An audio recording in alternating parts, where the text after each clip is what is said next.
يا من صليت بكل الأنبياء. Bismillahirrohmanirrohim. Alhamdulillah, salatu va salamu ala rasulillah. Mahsharib Ramazon oyi hammamizga muborak bo'lsin. Mana mehr muruvvat, mehr shafqat Ramazon oyi hammamizga inshaalloh yaxshiliklar keltirdi. Hammamiz qo'limizdan kelguncha yaxshiliklarni qilamiz. Muhtaram prezidentimiz aynan Ramazonni mehr muruvvat, mehr shafqat oyi deb belgiladilar. Shu munosabat bilan alhamdulillah saxovatpesha birodarlarimiz tumanimizdagi 77 ta boquvchisini yo'qotgan yetim va bechoralarning holidan xabar olishlik uchun ro'zg'orlik mahsulotlarni albatta bunga yetkazib kelishdi. Payg'ambar alayhissalatu vasallam nihoyatda saxovatpesha edilar dedilar. Payg'ambar alayhissalatu vasallamni sahobiy ikromlar. Rasululloh sollallohu alayhi vasallam ayniqsa Ramazon oyida saxovatlar yanada ham jo'shurib, yanada ham saxovatlar kengayadi dedilar. Azizlar, alhamdulillah biz sunnatga amal qilib, Payg'ambar alayhissalatu vasallam go'zal amallarni bajaramiz. Rasululloh sollallohu alayhi vasallam aytganlarki, sadaqalarning eng afzali Ramazon oyida qilingan sadaqadir dedilar.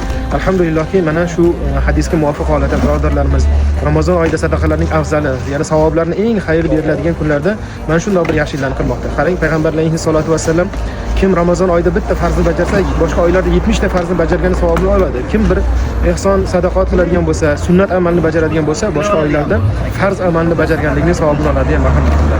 Allohga shukrki, alhamdulillah yurtimiz tinch, xalqimiz farovon, saxovatpesha birodarlarimizni mana shunday bir yetim yesirlar, bechoralarning holidan xabar olib, yaxshiliklarni qilib, ham iftorligi, ham saharligi uchun qilayotgan sadaqatlarni Allohning dargohida o'zi maqbul etsin. Allohim Ramazondan hammalarimiz yaxshi niyatlarimiz ijobat bo'lgan holatda, bu saxovatpesha birodarlarimiz qilingan yaxshiliklar qabul bo'lgan holatda chiqmoqligimizni Jalla va Ala nasib aylasin. Vassalomu alaykum va rahmatullohi va barakatuh.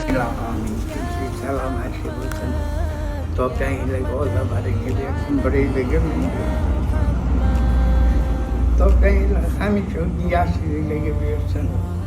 Soniyligi rozi bo'laylik. Xudo xolasa yaxshi bo'ladi hammasi. O'zingiz sog' bo'lsin, o'zingiz ehtiyot qiling. Muhammad rahmatul lil